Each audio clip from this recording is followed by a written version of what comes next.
Good day everyone, this is Janmil A. Marables together with my group mates, and in this video, we'll discuss our assigned topics.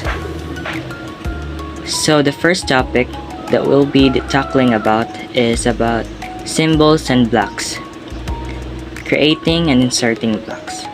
So in CAD drafting, a block is defined as a collection of objects, such as lines, arcs, circles, text, and others, grouped to form a more complex entity that represents a real-world object, such as doors, chairs, windows, or a computer.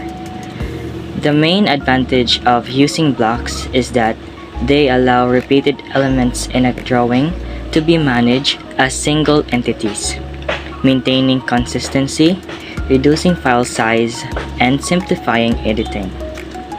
So when we talk about blocks, these are objects that are created from two or more objects formed as one single entity.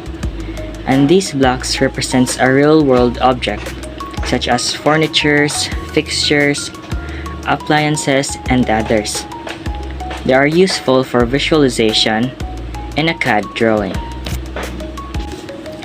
Now, let's talk about the advantages of creating and using blocks. First, blocks act as a single entity.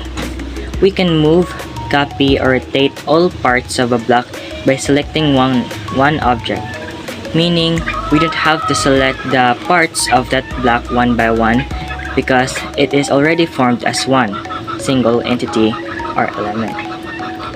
Next, blocks enable creation of a symbol library.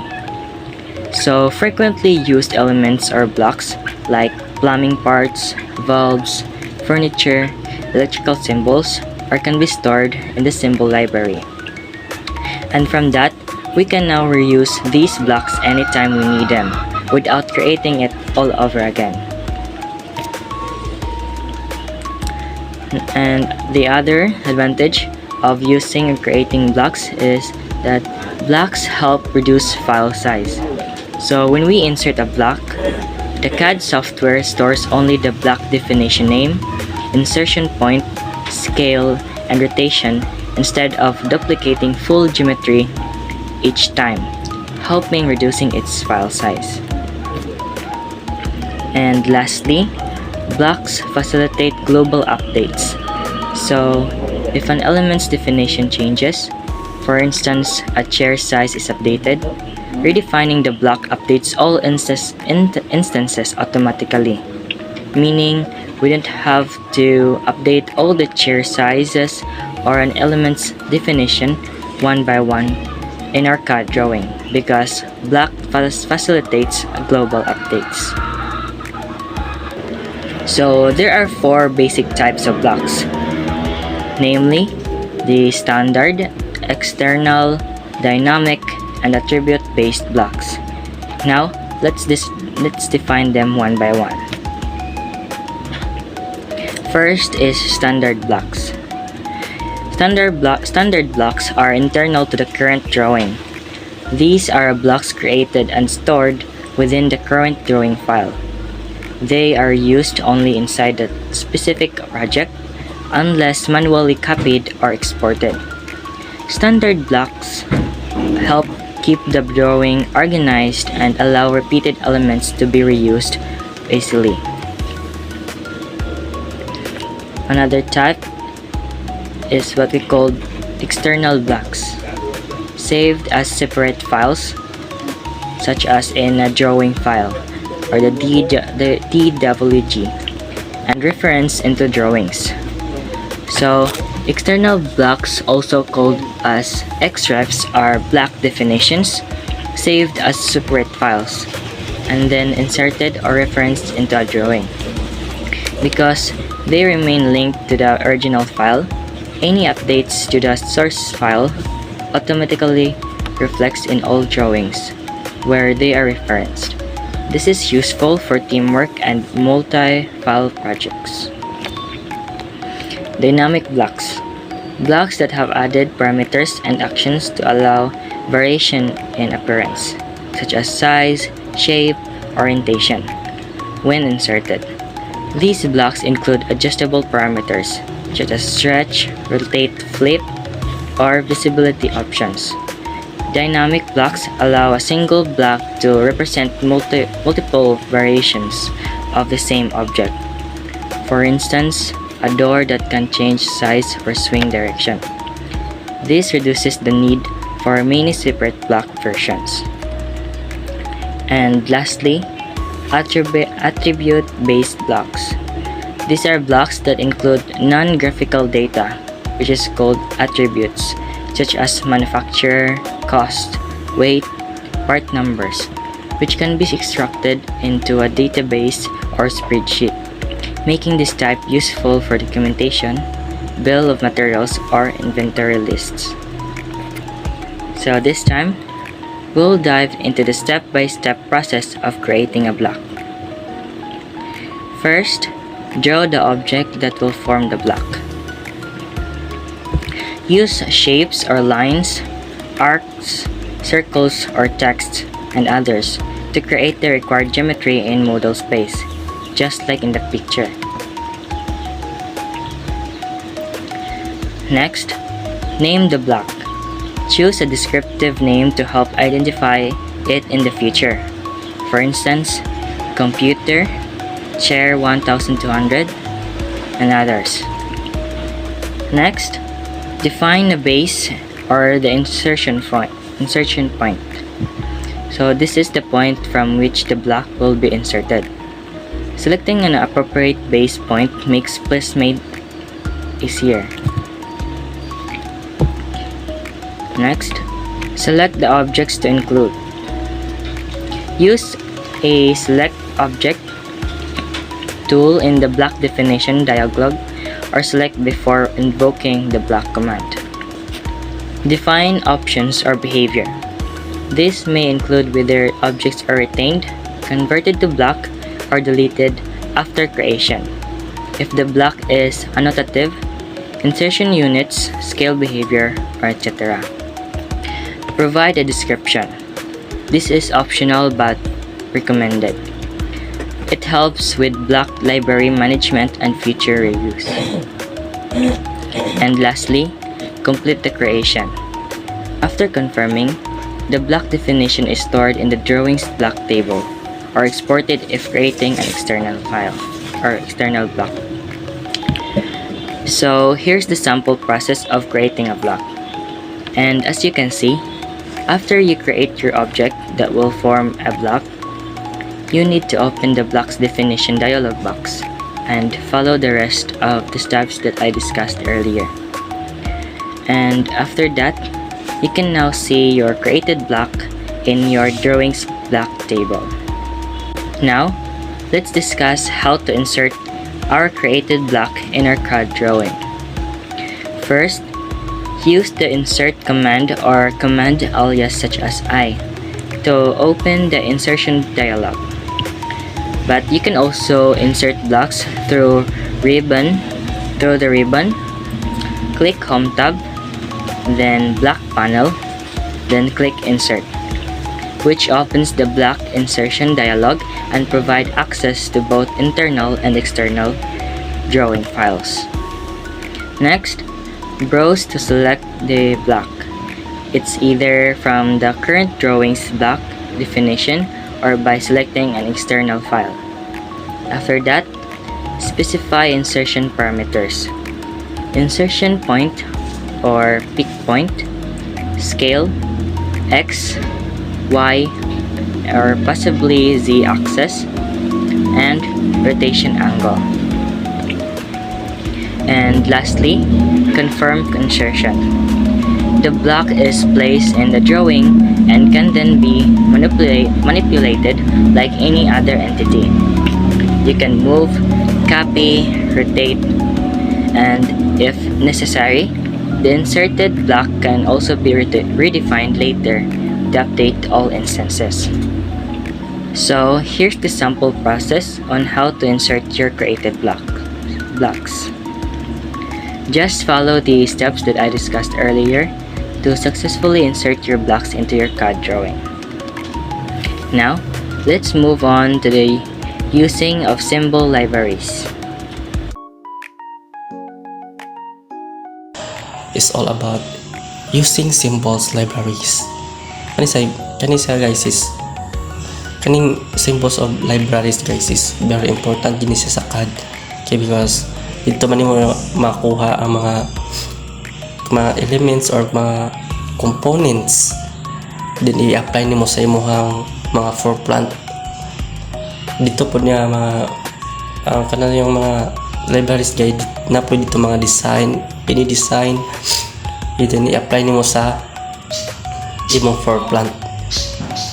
Then ang kaindot po ani guys is ang kaning symbol of libraries guys is maghimo kag floor plan mas dali ra kayo kay dito naman kamukuha largo sa libraries mga design ibutang nimo sa imong floor plan. Then marto the symbol is missing code to architectural features, furnitures, mechanical part,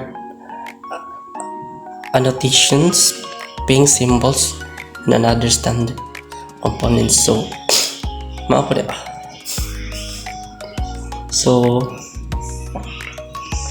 kani architectures guys is kanang mao ni siyang symbols na kanang mo build in ka mga kanang mga door like yan mga door or window or kanang kitchen, bedroom, toilet, shower. Kana siya guys nara dito sa library guys nasa kanang architectural features in CAD guys kanang dito ka makuha og mga kanang ipang-apply nimo sa mga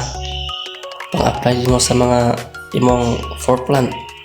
Dito din butang mo dito din sumato sa din sa furnitures naman guys is kani siya is kanang maori gyapon sa sa kanang siya ng human active man siya gud siya sa kanang pang like kanang mga table din mga higdaanan, chairs yan na guys, mao na siya din mga cabinet yan na ipang-apply nimo dito sa imong floor plan nimo. Ito ipang-butang nimo dito. Then ang kanina namang mechanical part is kanang about ni sa mga machines, equipment or mechanical system like kanang mga ang simple sa ni guys is mga kanang mga motor or mga hydraulic, pneumatics di ay or kanang mga AC na motor or DC na motor ano siya guys mga machines. Two purpose of symbol libraries. Symbol libraries is they speed up the design process by allowing the user to insert ready-made elements instead of creating them from sketching, while also reducing file size and improving collaborations. Libraries can contain and wide range of content from the architecture's elements like door and window to specialized engineering part and even digital presentations of machines stolen.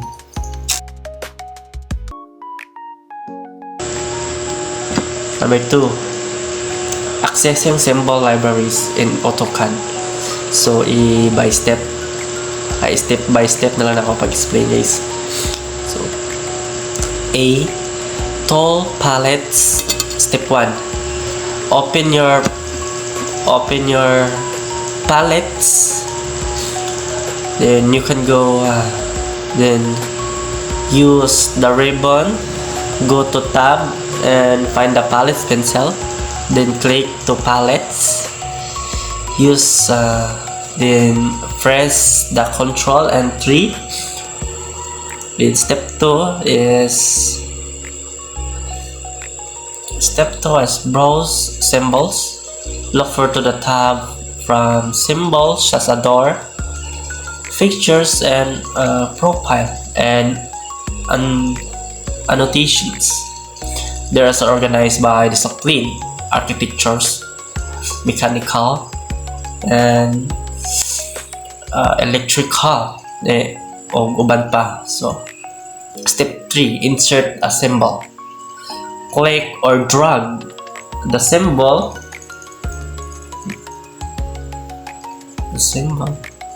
Palettes directly to into your drawing. Katong sa ganahan mo to, i-drag mo din i-drag. So, okay.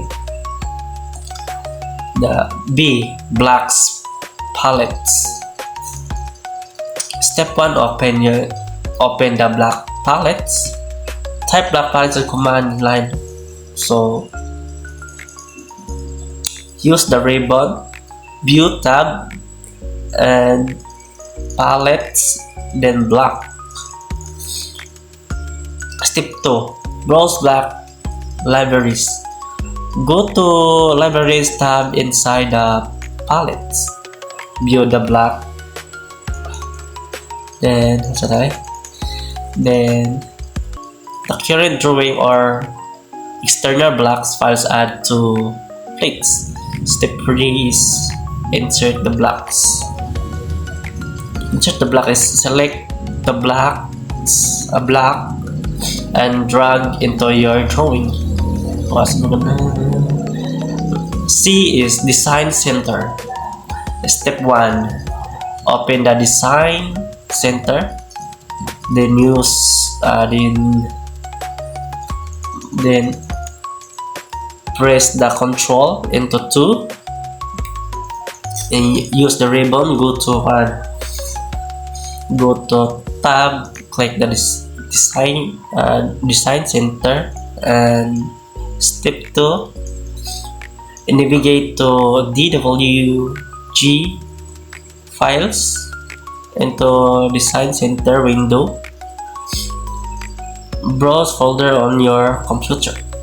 Open the DWG files contain blocks. Step 3, preview blocks. Click the blocks selection inside the DWG files.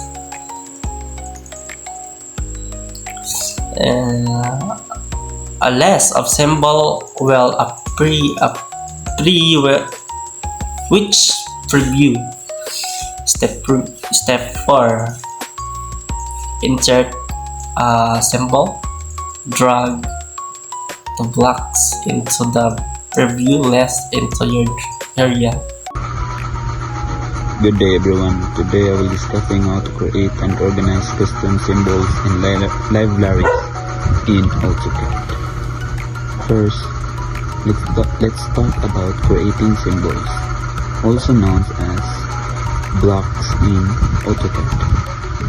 User draw the needed geometry and convert it into a block. This block can be standard dynamics.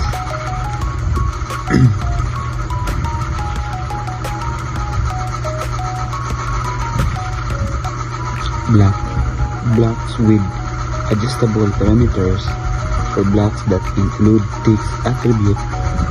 This helps make drafting faster and more consistent. Next is organizing symbols, libraries, AutoDesk. Recommending group symbols into categories so they are easier to find. For example, Architectural symbols include doors, windows, and furniture. Mechanical symbols include fastener gears and profiles. Civil symbols may include manholes, road, sign with general drafting symbols can include title blocks, arrows, and annotation. Symbol can be stored in separate DWG files, organized into folder by discipline or project, or placed in shared network dictionaries for teams working together. Third part is naming conventions. Using a consistent naming system makes symbols easier to search and manage. A good symbol name is clear and descriptive, such as door 900 bulb butterfly, or chair students. Lastly, we have setting library paths. AutoCAD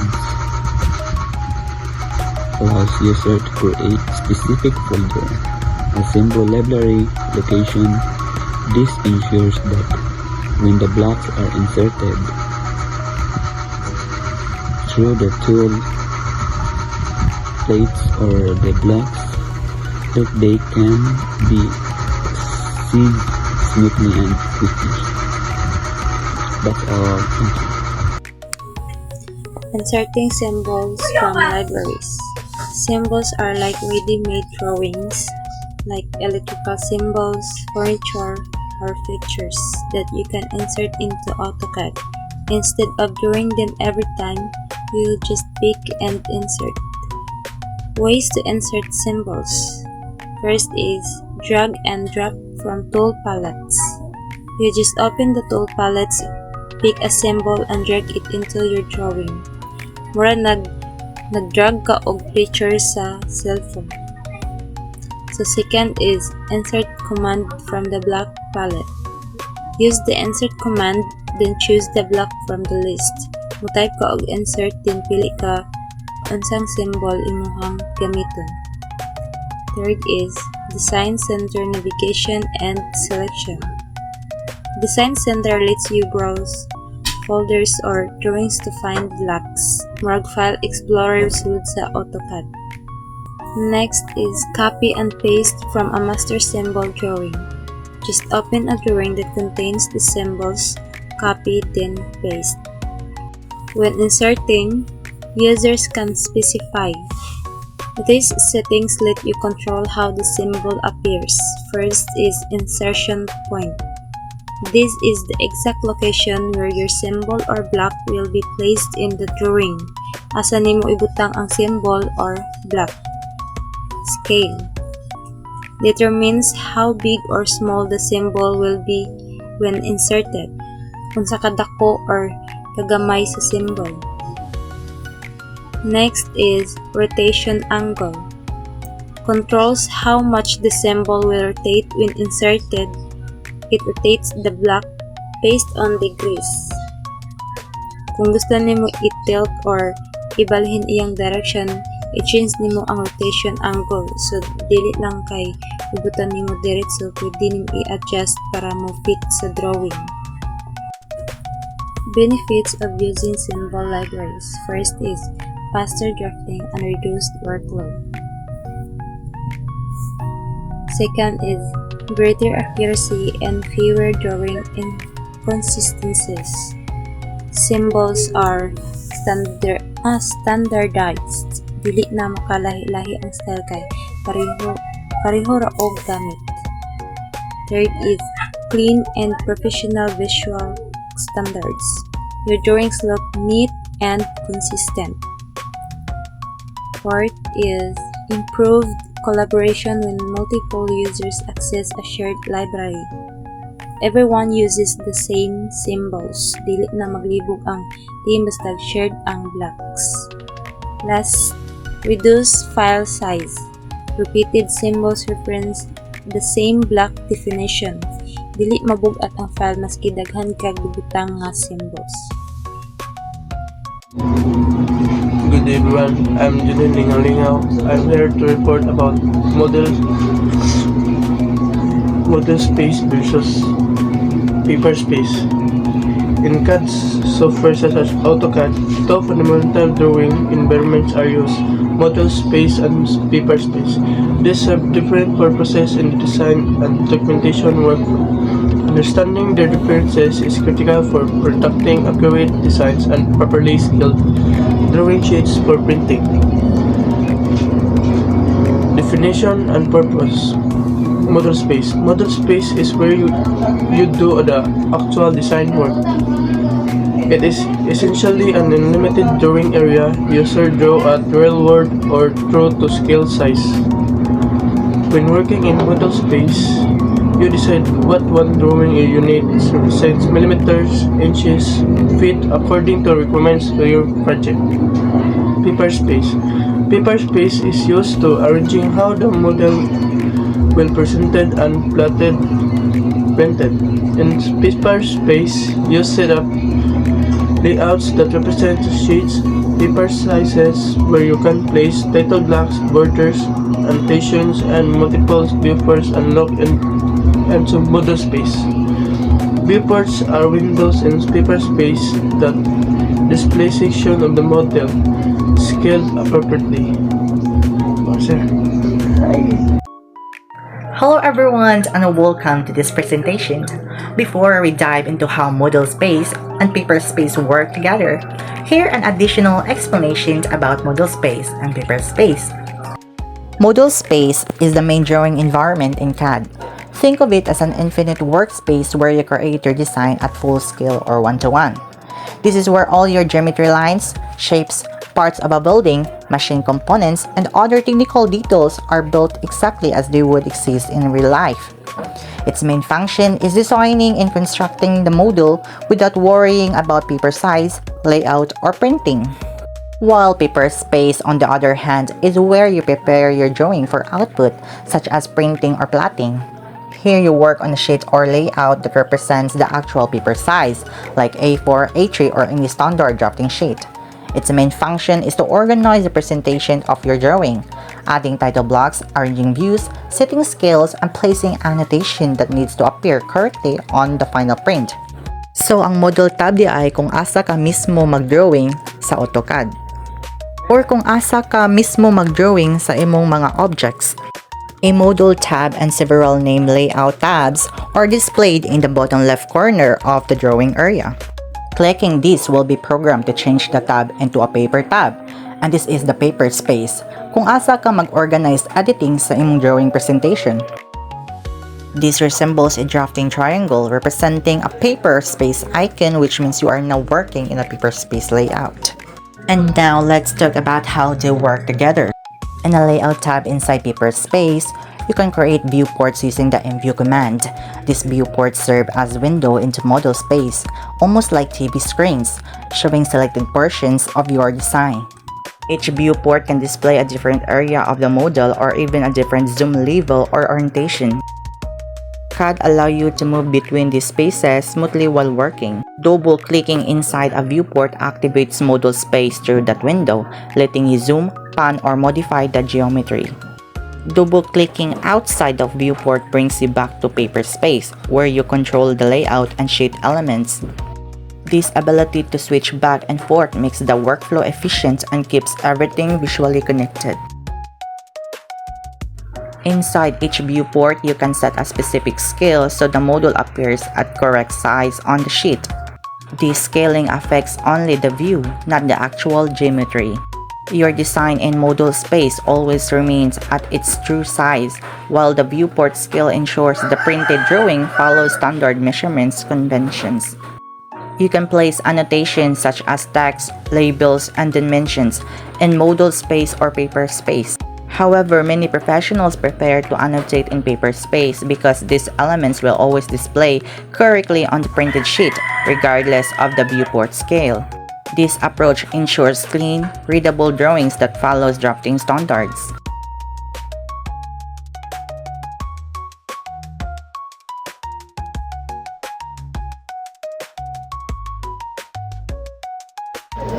So in this part, we're going to talk about the common ways to add text and measurements, also called annotations and scaling in AutoCAD.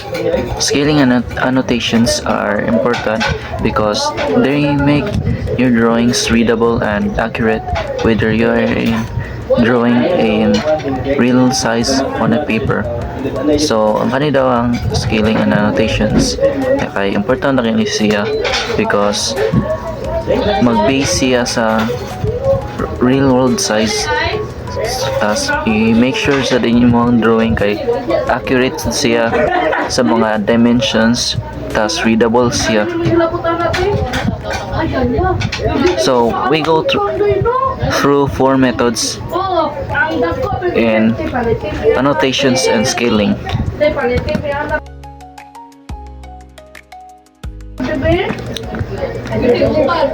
First, let's look at the original method. Here's everything is done in model space, which is the area you draw in your object at the real size.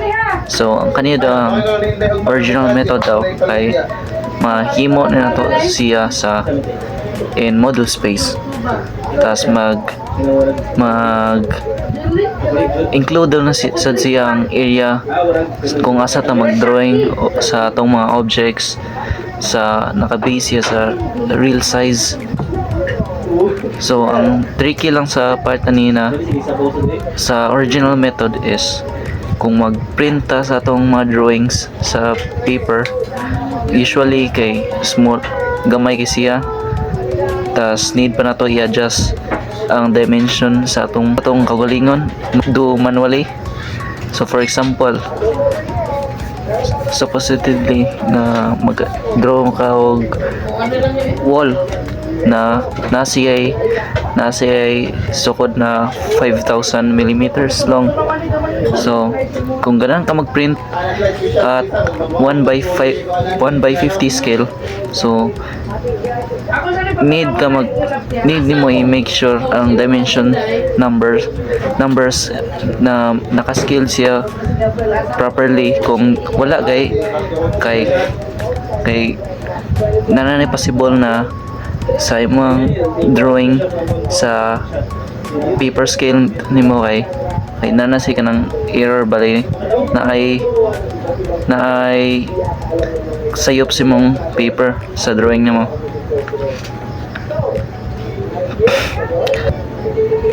So in this method daw kay dali ra kini siya makasagip og mga sayop bahin sa gi-manually lang nato pagbuhat sa mga scaling, pero simple, pero magana rin siya sa mga simple drawings where only one scale is needed.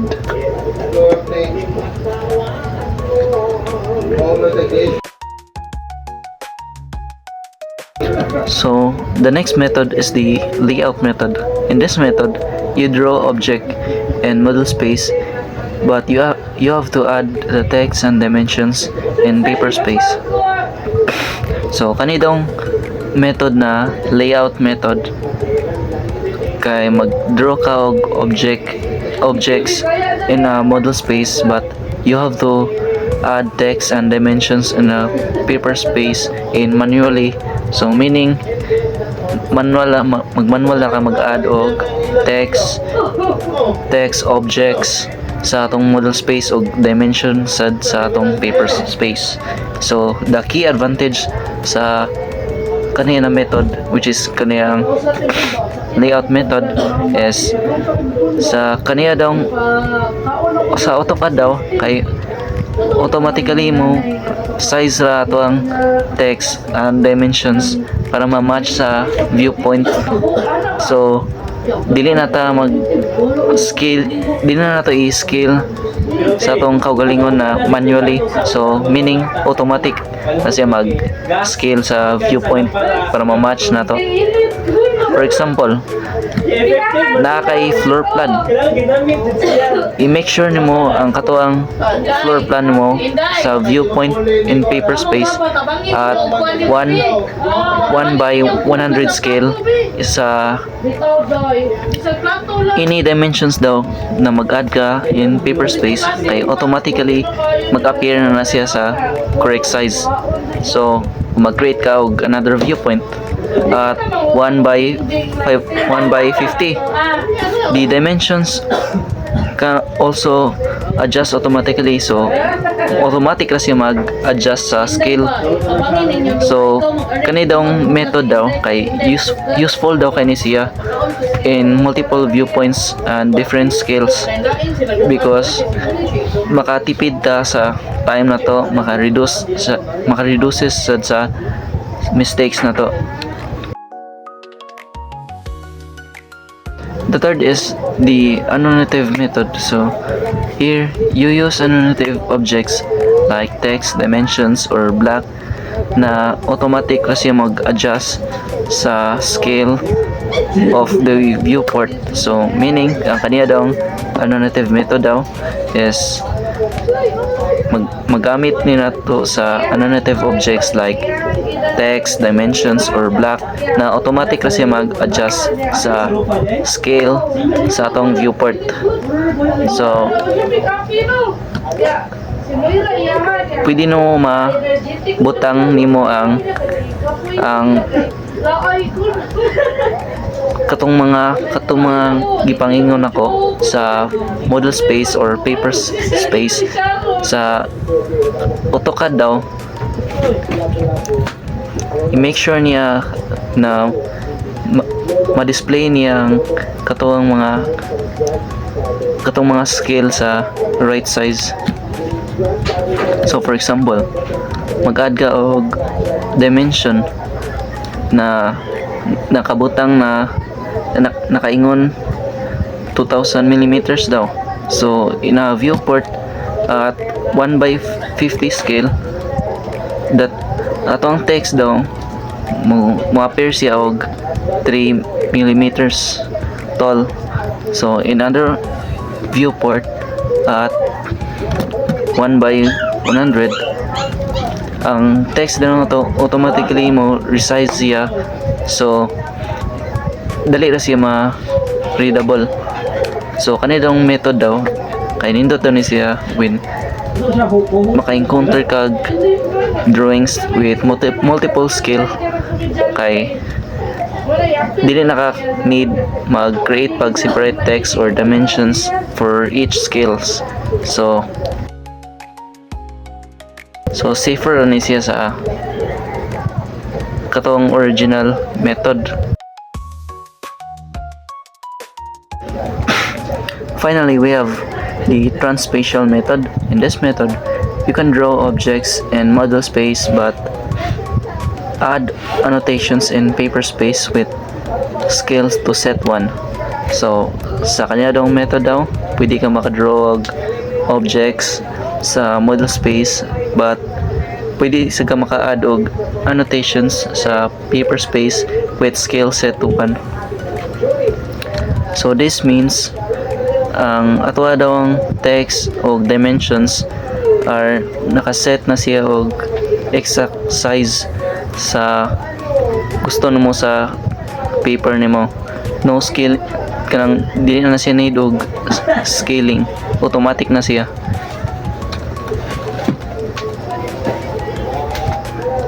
So for example, gusto nimo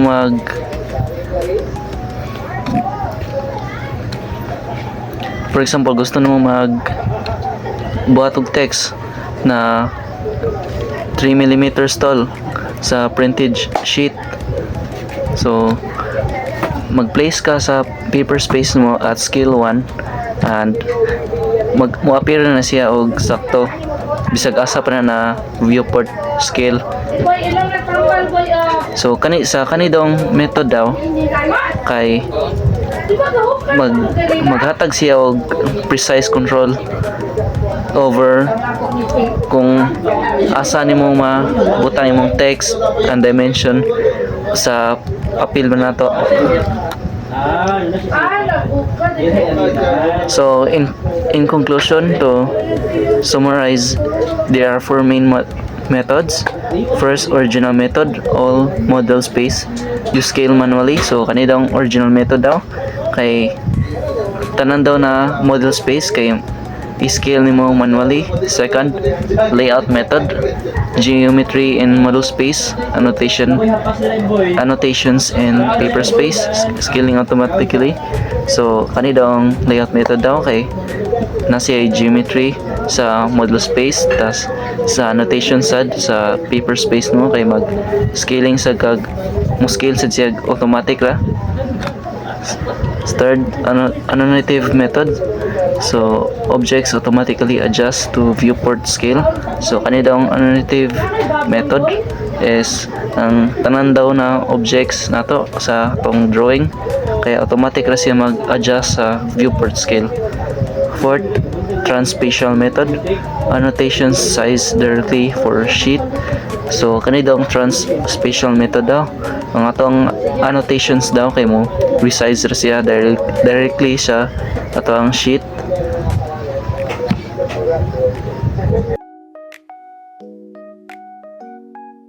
Everyone, so ang akong topic di ay kay B-plot setting and PDF output.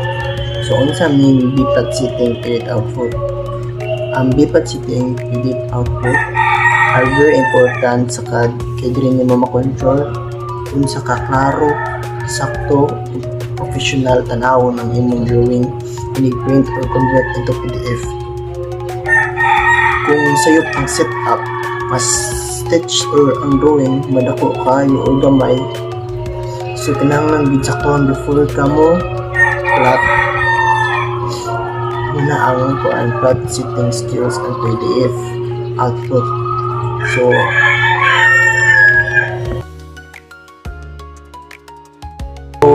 proceed with this kuan. Ang number 1 anin niya kay page setup and configuration. So unsa may page setup and configuration? Ang kuan siya, this is where you create or edit the printing setup for each layout.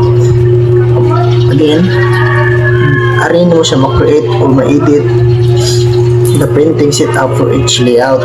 Ang example niya kay if na ay kay floor plan, mag-create ka og page setup name E3-floor plan -1-50 para makabulo ka nga E3 size niya or scale 1.50 para dili ka maglibog. You give each other setup after name, dili kay setup 1 dapat maklaro, makita para dali. So yan ang importante may siya why page setup is useful. Nana siya tulong ka kuan, tulong ka buo. First, para dili na ka magbalik-balik set sa layout. Ikaduha, consistent tanang prints. Ang ikatulo, para dili i-refuse for torture drawing less hassle.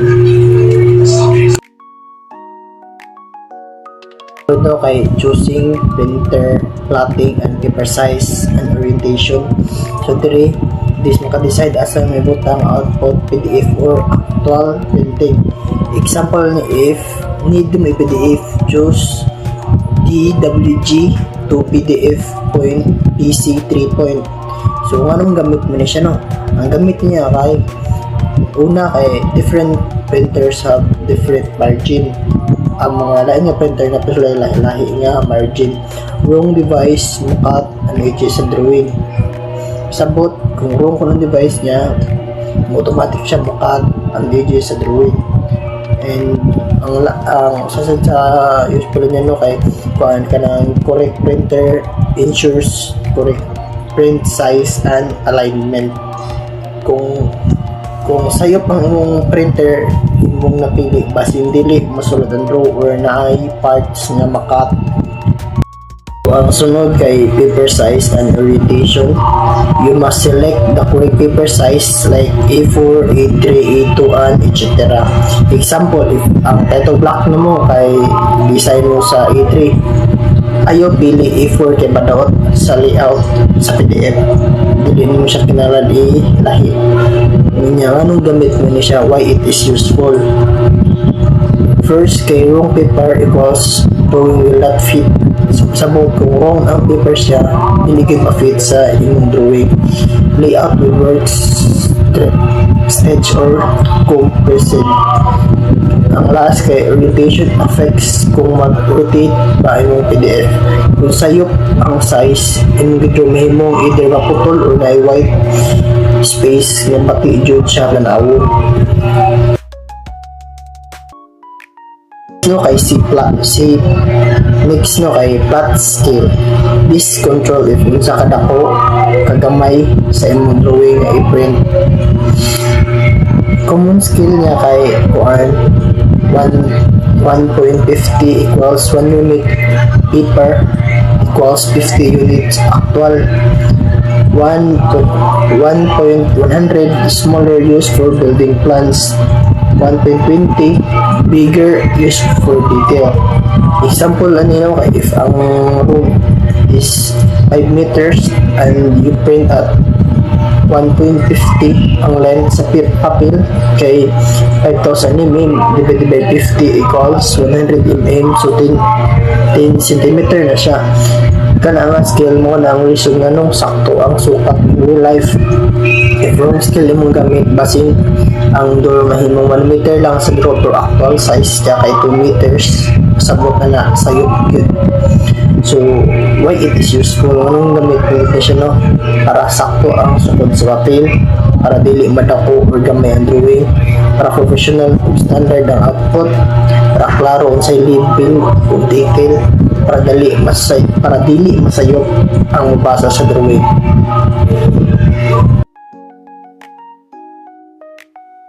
Length and flat scale CTB means unsa ka baga or kanipis ang line. Well, if mo print or mag-PDF ka, CTB file flat style control this thickness and colors. Example na kay walls equals to 0.40 mm, furniture kay equals 0.20 mm. Ang labels niya kay 0.15 mm. So, anong gamit mo din siya no? It is useful para maklaro ang drawing, thick and line, help separate parts, dili magsagol tanawon, para makita ang important parts, wood, thick, detail, equals din. Para limpyo o professional ang PDF, dili gubot, dili sobra, dark or crowded, para masulod sa drafting standard requirement, para masulod sa drafting standard required sa engineering and architecture, para mas dali sabton sa mabasa makita din sa whole dimension furniture.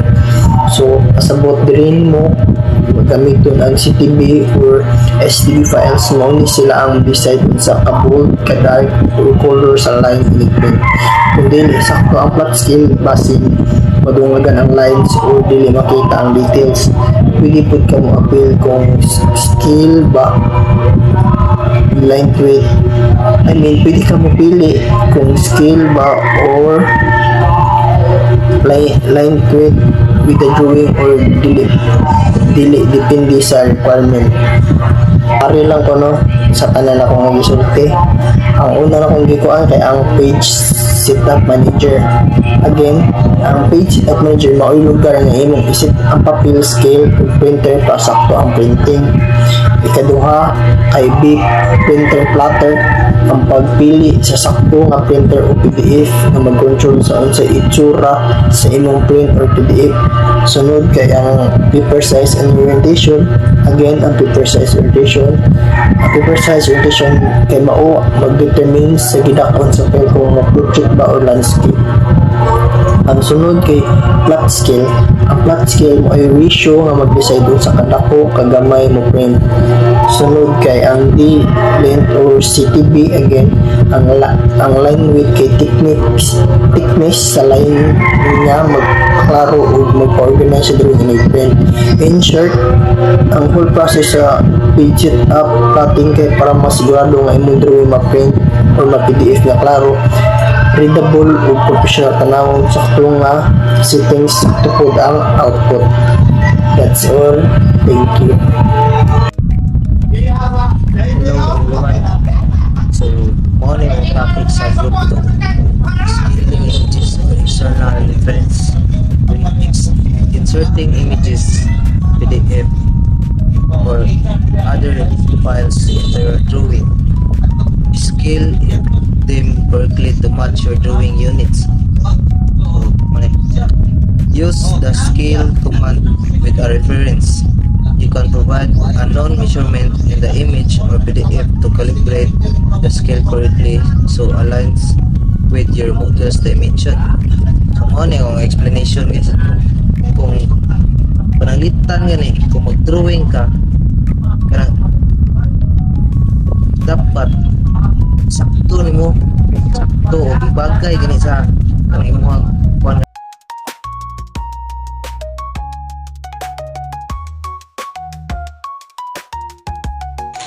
Hello everyone, my topic is benefits of proper plot configuration.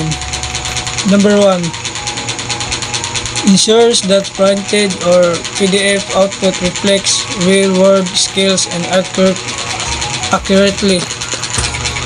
For example, an architectural floor plan and drawn at 1.1 and AutoCAD when plotted uses a proper page setup set to 1 to 100 scales.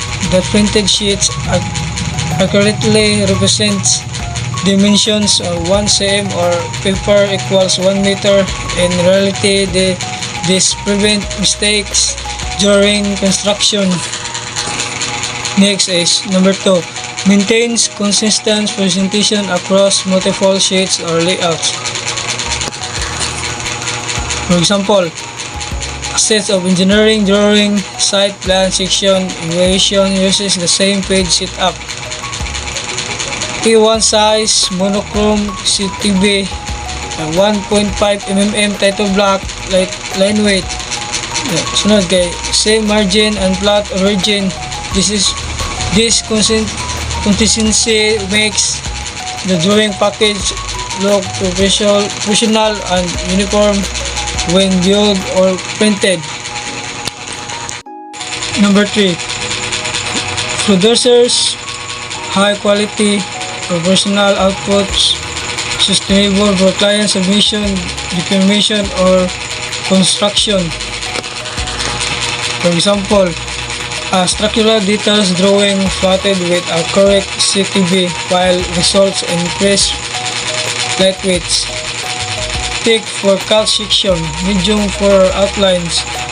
Then for dimensions, the final PDF looks clean, easy to read, and meets industry standard, making acceptable for permit submissions. Next is number 4. Save time by allowing save page setups for repeat use. For example, a company stores page setups like E3 standard, E1 mono, and PDF high-res. When preparing a new set of drawings, a user simply select one of the saved setups instead of manually reconfiguring with paper size, scales, plot, style, and orientation. This reduces setup time for minutes too.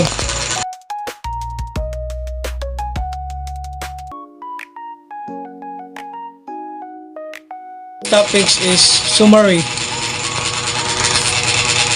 A computer-aided design uses tools such as blocks, symbols, libraries, model space, and a paper space to recognize and present design work efficiently.